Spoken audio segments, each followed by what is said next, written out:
terjadi di asrama putra. Ketika itu seorang mahasiswa sedang belajar sampai tengah malam.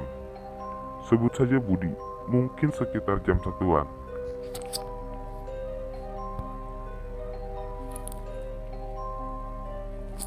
Bersama seorang mahasiswa lain, sebut saja Amir. Mereka berdiskusi bersama dan mengerjakan soal bersama. Saat itu adalah saat-saat ujian, sehingga hampir semua mahasiswa bergadang untuk belajar. Saat belajar, pensil si Budi jatuh ke bawah meja. Ia pun mengambil pensilnya yang terjatuh itu. Tapi Budi sangat kaget. Tiba-tiba saja ia merasa takut. Sewaktu di bawah meja, Budi tidak melihat kaki si Amir yang duduk di hadapannya. Tempat yang seharusnya merupakan tempat kaki si Amir ternyata hanya berisi udara kosong yang gelap. Dalam hati Budi, si Amir bukan. Ketika Budi sudah mengambil pensilnya dan kembali duduk di bangkunya, si Amir tersenyum. Amir bahkan berkata, "Sudah tahu ya?"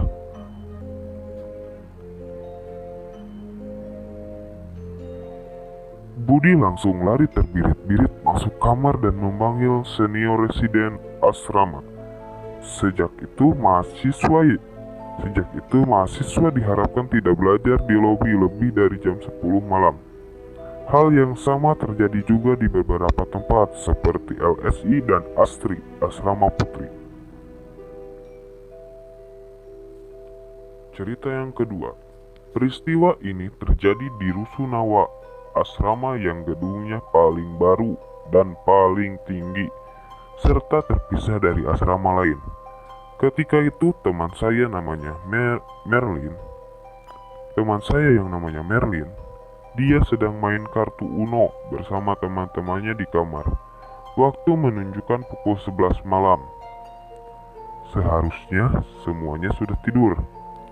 Tapi mereka tetap saja bermain sampai malam dan bergadang hingga jam 2 pagi. Angin semilir-semilir berhembus dari jendela kamar mereka yang masih terbuka.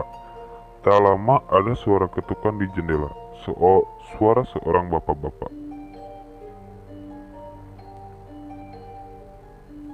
Suara seorang bapak-bapak berkata, "Dek, dek, jendelanya ditutup dulu dek, sudah malam, lekas tidur." Teman saya si Merlin menjawab, "Iya pak, makasih udah diingetin." Teman saya langsung takut begitu menyadari mereka berada di lantai 5.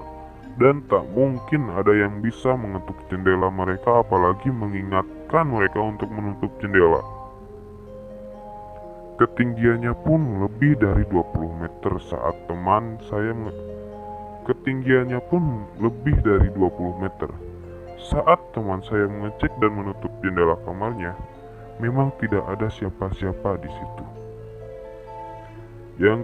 Cerita ketiga, perempuan berbaju merah di toilet. Gue punya teman namanya Eko. Kita seangkatan dan selorong di asrama C3. Nama lorong gue lorong Mawar, lorong tingkat 2 paling belakang. Padahal temannya dulu teknologi. Jadi intinya ini pengalaman si Eko sekarang di FEM. Suatu malam dia bangun kira-kira jam 3 dini hari. Karena ada panggilan alam dan gak bisa kompromi, dia harus ngacir ke toilet di ujung lorong. Sambil memenuhi hasratnya dan supaya gak terlalu sepi, dia nyanyi-nyanyi dan bersiul di dalam toilet. Dan beberapa saat kemudian, dia sadar ada yang ngikutin suara nyanyiannya. Waduh, dia udah ngerasa gak enak dan mempercepat urusannya di toilet. Setelah keluar, di pojok toilet sudah ada yang menunggu seorang perempuan berambut panjang memakai baju merah. Wow. Langsung deh si Eko ngacir aja cuek kayak gak ada apa-apa, balik ke kamar dan langsung tidur. Tapi katanya waktu tidur dia ngerasa detik jam pun kedengar banget dan terasa lama. Perasaan kaget mungkin.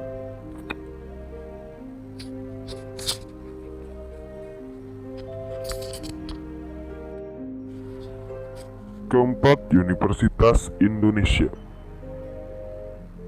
Si merah yang kerap muncul di beberapa fakultas.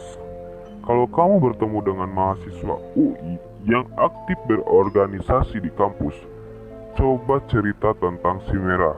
Pasti mahasiswa itu mengetahui kisah horor di kampus UI yang satu ini. Dikisahkan bahwa sebelum UI berdiri, tanah tempat kampus itu dibangun merupakan hutan yang di dalamnya ada beberapa komplek kuburan. Si merah ini salah satu penunggu hutan tersebut. Berdasarkan pengakuan beberapa mahasiswa yang pernah melihatnya, si merah berwujud perempuan berambut panjang dengan gaun dan selendang panjang berwarna merah. Bisa dikatakan dia seperti kuntilanak, namun dengan gaun dan selendang berwarna merah. Ia kerap muncul di danau yang memisahkan antara gedung pusat kegiatan mahasiswa Pusgiwa, Fakultas Ekonomi dan Bisnis (FIB), dan Fakultas Teknik (FT) dan Fakultas Ilmu Pengetahuan Budaya (FIB). Sosoknya sering nampak pula di sekitar gedung-gedung tersebut.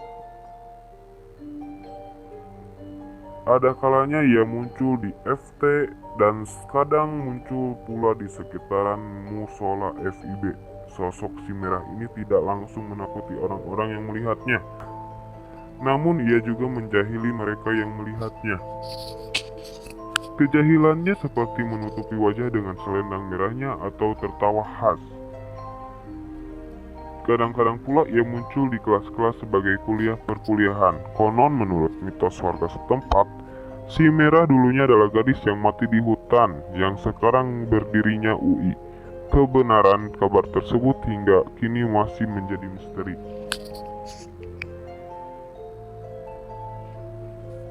Cerita kedua, hantu wisuda UI. Masa-masa wisuda tentu merupakan masa paling menyenangkan bagi mahasiswa UI, sebab saat wisuda itu menjadi masa kelulusan yang selalu dinanti-nantikan. Namun saat tengah berfoto, jangan kaget kalau di dalam foto itu ada sesosok makhluk astral yang sedang ikut wisuda. Ya, sosok itu adalah hantu wisuda UI. Konon menurut kisah yang beredar, sosok makhluk tersebut merupakan arwah mahasiswi yang penasaran karena meninggal sebelum bisa berwisuda. Perihal penyebab kematiannya hingga kini masih simpang siur kabarnya. Dikisahkan mahasiswi tersebut meninggal karena kecelakaan menjelang masa-masa kelulusannya. Ketika ia mengurus skripsinya, ia menjadi korban kecelakaan kendaraan bermotor. Namun kebenaran kisah ini masih dipertanyakan, sebab menurut versi lainnya, ia meninggal karena bunuh diri yang disebabkan stres akut akan skripsinya. Sosok ini sering terlihat saat masa-masa wisuda di sekitar gedung rektorat. Khususnya sering muncul di antara gedung pusat administrasi UI dan balai rum UI. Jadi, jika kamu telah menjadi mahasiswa UI dan ingin melihat penampakannya, coba datang ketika masa-masa wisuda dan fotolah di daerah yang kebetulan tersebut. Bila beruntung, kamu akan menemukan dalam foto yang kamu ambil.